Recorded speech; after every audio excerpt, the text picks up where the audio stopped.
നബിയുടെ കാലത്ത് അല്ലെങ്കിൽ നബിക്ക് മുമ്പുള്ള കാലത്ത് ഒക്കെ ഭാഷാപരമായി ഈ വാക്ക് അങ്ങനെ ഉപയോഗിച്ചിട്ടുള്ളൂ. അപ്പം നബിയുടെ കാലത്ത് കർമ്മശാസ്ത്രം വേറെ വിശ്വാസം വേറെ എന്ന വേർതിരിവ് ഇല്ല, അതിന് ആവശ്യവുമില്ല. അന്ന് എന്ത് സംശയം ഉണ്ടെങ്കിലും നബിയോടൊന്ന് ചോദിക്കും, വഹയി കിട്ടിയാൽ ആ വഹയി പ്രകാരം നബി തങ്ങൾ പഠിപ്പിച്ചു കൊടുക്കും. അന്നത്രയേ ഉള്ളൂ. അന്ന് ഏക അധ്യാപകൻ പ്രവാചകനാണ്. അല്ലാതെ വേറെ വ്യത്യസ്ത വിജ്ഞാന ശാഖ അതിലൊക്കെ അഗാധ ജ്ഞാനമുള്ള ആളുകൾ എന്ന തരത്തിൽ മതവിഷയങ്ങളിൽ അങ്ങനെ ഒരു വേർതിരിവ് അന്ന് ആവശ്യമില്ല. എന്നാൽ ഭാഷയിൽ കഴിവുള്ള ആളുകളുണ്ട്, എഴുത്തും വായനയും അറിയുന്നവരുണ്ട്, അറിയാത്തവരുണ്ട്, അതൊക്കെ സ്വാഭാവികമായി ഉണ്ടാകുന്നത്. എന്നാൽ ദീനീ വിഷയങ്ങളിൽ അന്നത്തെ ഏക ആശ്രയം പ്രവാചകനാണ്. നബിയിൽ നിന്ന് കാര്യങ്ങൾ മനസ്സിലാക്കുന്നതിൽ സ്വഹാബിമാർ വ്യത്യസ്ത കാറ്റഗറിയാണ്.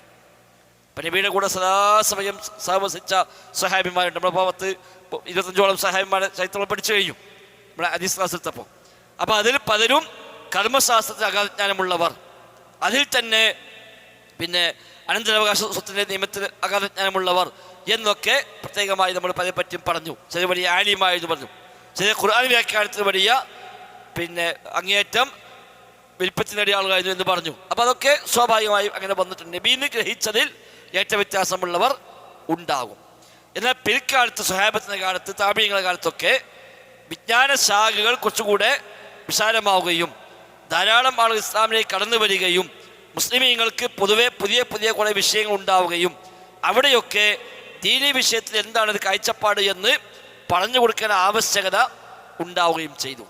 ആഫ്രിക്ക മേലുള്ള പ്രദേശങ്ങളിലേക്ക് ഇസ്ലാം എത്തിയതൊക്കെ നമ്മൾ കഴിഞ്ഞ ദിവസത്തപ്പോൾ പറഞ്ഞല്ലോ.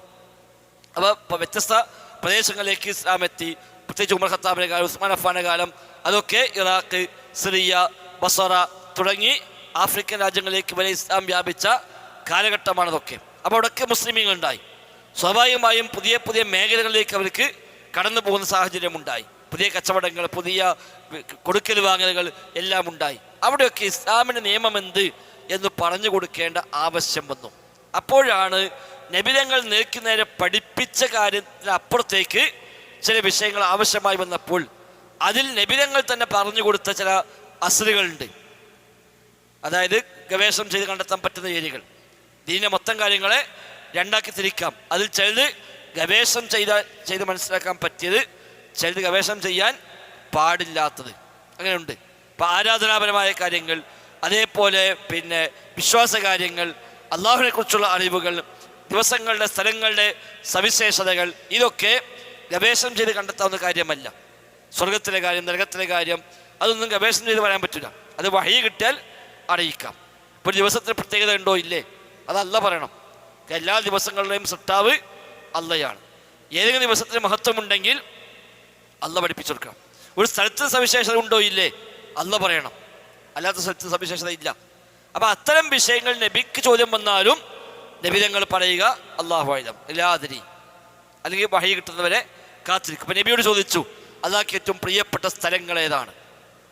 അയ്യുൽ ബിലാദി അഹബ്ബു ഇലല്ലാഹ്, അള്ളാഹുവിന് ഏറ്റവും പ്രിയപ്പെട്ട സ്ഥലങ്ങൾ ഏതാണ്? നബിയുടെ മറുപടി ലാ അദ്രി, എനിക്കറിയില്ല. കാരണം ഗവേഷണം ചെയ്ത് കണ്ടെത്താൻ പറ്റുന്ന വിഷയമല്ല, അത് അല്ല പറയണം. അല്ല പിന്നീട് വഹയുമായി മലക്കിനെ പറഞ്ഞയച്ചു, അള്ളാഹ്ക്ക് ഏറ്റവും പ്രിയപ്പെട്ട സ്ഥലങ്ങൾ പള്ളികളാകുന്നു എന്ന മറുപടി കിട്ടി. അപ്പം നബി തങ്ങൾ ആ ചോദ്യകർത്താവിനെ അന്വേഷിച്ചു വിട്ടു. അദ്ദേഹത്തോട് നിങ്ങൾ ചോദിച്ചിരുന്നല്ലോ, ആ ചോദിച്ച ഉത്തരം ഇതാ, വഹി കിട്ടിയപ്പോൾ പറഞ്ഞെടുത്തു. ചില വിഷയങ്ങൾ പക്ഷേ വഹി കിട്ടാതെയും നബി തങ്ങൾക്ക് മറുപടി പറയാൻ അവകാശമുള്ള സ്ഥലമുണ്ട്. അതാണ് മതത്തിലെ മറ്റൊരു ഏരിയ. അവിടെ ഇജ്തിഹാദ് ചെയ്യാം, ഗവേഷണങ്ങൾ ചെയ്യാം, പഠിപ്പിക്കപ്പെട്ട സംഗതിയെ വെച്ചുകൊണ്ട് പഠിപ്പിക്കപ്പെടാത്തതിലേക്ക് എത്താം. കാരണം ദീനിൻ്റെ മൊത്തം സംഗതികളെ ചില ബേസുകളിലാണ് അള്ളാഹു നിശ്ചയിച്ചിരിക്കുന്നത്. ഒരു ബേസുമില്ലാതെ വെറുതെ കുറേ ഹറാമും കുറേ ഹലാലും വെച്ചതല്ല. നമ്മൾ മുമ്പ് ക്ലാസ്സിൽ പഠിപ്പിച്ചിട്ടുണ്ട്. 5 കാര്യങ്ങൾ സംരക്ഷിക്കാനാണ് ഇസ്ലാമിലെ എല്ലാ നിയമങ്ങളുണ്ടായത്. അതിന് തന്നെ മൊത്തം അസ്ല് 2 കാര്യമാണ്. ദീന നിയമങ്ങൾ മുഴുവനും ഒറ്റ ലക്ഷ്യമാണ്. എന്തിനാണ് ദീന നിയമങ്ങൾ?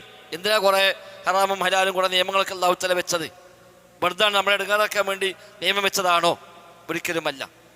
നമ്മളെ എടുക്കാറാക്കാൻ വേണ്ടി അല്ലാഹു തആല കുറേ നിയമങ്ങൾ വെച്ചതല്ല. നേരെ വെച്ച എല്ലാ നിയമങ്ങളും നിശ്ചയിച്ചതിന് പിന്നിൽ അല്ലാഹു തആലക്ക് ചില ലക്ഷ്യങ്ങളുണ്ട്.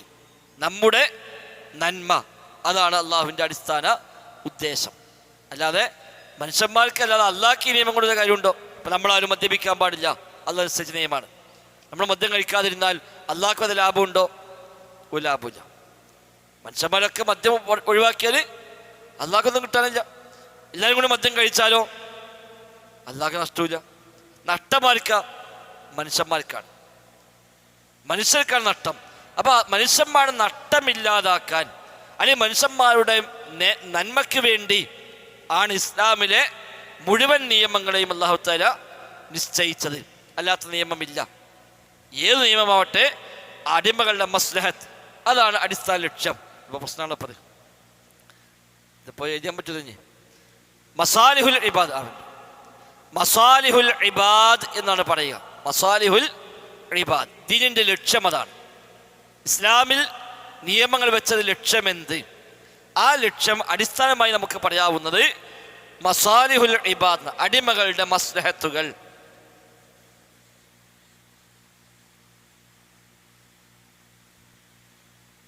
അടിമകളുടെ മസ്ലഹത്തുകൾ, മസാലിഹുൽ ഇബാദ്. മസാലിഹുൽ ഇബാദ്, അടിമകളുടെ മസ്ലഹത്തുകൾ, നന്മകൾ. അതാണ് ഇസ്ലാമിലെ മുഴുവൻ നിയമങ്ങളുടെയും അടിസ്ഥാന ലക്ഷ്യം. അടിമകൾക്ക് മസ്ലഹത്ത് കിട്ടണം, അടിമകളുടെ ഗുണം, അവരുടെ മേന്മ, അതാണ് അല്ലാഹു തആല ഇതിലൂടെ ഉദ്ദേശിച്ചത്. അല്ലാഹ്ക്ക് ഇതിൽ പ്രത്യേകിച്ചൊന്നുമില്ല. ഈ മസ്ലഹത്ത് രണ്ടായിരിക്കാം, രണ്ടു തരം മസ്ലഹത്ത് ഉണ്ടാകാം. ഏതായിരിക്കും രണ്ട് മസ്ലഹത്ത് പറയാൻ പറ്റുമോ? രണ്ട് മസ്ലഹത്ത് മനുഷ്യന്മാർക്ക് ഉണ്ടാവാം.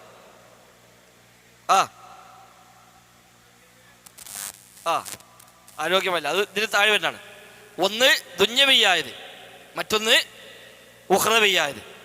ഒന്ന് ഇഹലോകത്തുള്ളത്, മറ്റൊന്ന് പരലോകത്തുള്ളത്. ഈ രണ്ട് മസ്ലഹത്താണ്. മനുഷ്യൻ ജീവിക്കുന്നത് ഇപ്പൊ ദുന്യാവിലാണ്, നിയമങ്ങൾക്ക് ഇങ്ങോട്ട് ഇറക്കിയത്. ഇത് കഴിഞ്ഞാൽ ജീവിക്കാനുള്ളത് ആഖിറത്തിലാണ്. ദുന്യാവ് കിട്ടി ആഖിറം പോയി എങ്കിൽ എല്ലാം കഴിഞ്ഞു.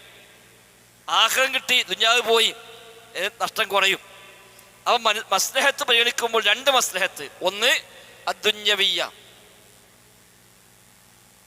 രണ്ട് അൽ ഉഖ്റവിയ്യ. അദ്ദുന്യവിയ്യ, രണ്ട് അൽ ഉഖ്റവിയ്യ. അതേ കയ്യാസം പറഞ്ഞത് ഓട്ടിക്കേറ്റ് വരുന്നുണ്ട്, ഇതൊന്നും തലയിക്കൂല. അപ്പോൾ ഒന്ന് മസാലിഹുൽ ഇബാദ് അദ്ദുന്യവിയ്യ, ദുന്യാവിലുള്ള മസ്ലഹത്തുകൾ, അല്ലെങ്കിൽ അൽ ഉഖ്റവിയ്യ, ആഖിറത്തുള്ള മസ്ലഹത്തുകൾ. അപ്പോൾ 5 വക്ത് നിസ്കരിക്കാൻ പറഞ്ഞു. എന്തിനാത്? 5 നിസ്കരിച്ചാൽ ദുന്യാവിലും കിട്ടുമോ? ഒന്നും കിട്ടില്ല, അത് ആഖിറത്തിലേക്കാണ്. മദ്യം കഴിക്കരുതെന്ന് പറഞ്ഞു, ദുന്യാവിൽ മസ്ലഹത്തുണ്ട്, അതിൻ്റെ താവഴിയായി ആഖിറത്തിലും മസ്ലഹത്തുണ്ട്. ഇതിന് വേണമെങ്കിൽ അൽ ആജില എന്നും പറയാം. അൽ ആജില, അൽ ആജില. കല്ലാ ബൽ തുഹിബ്ബൂനൽ ആജില, ആജില ദുനിയാവ് ക്ഷണികമായത്. അപ്പോൾ മസാലിഹുൽ ഇബാദ് അൽ ആജില വൽ ആജില, അൽ മസാലിഹുൽ ഇബാദ് ദുനിയവിയ്യ വൽ ഉഖ്റവിയ്യ. ഇതാണ് ഇസ്ലാമിൻ്റെ മുഴുവൻ നിയമങ്ങളുടെയും അടിസ്ഥാനം.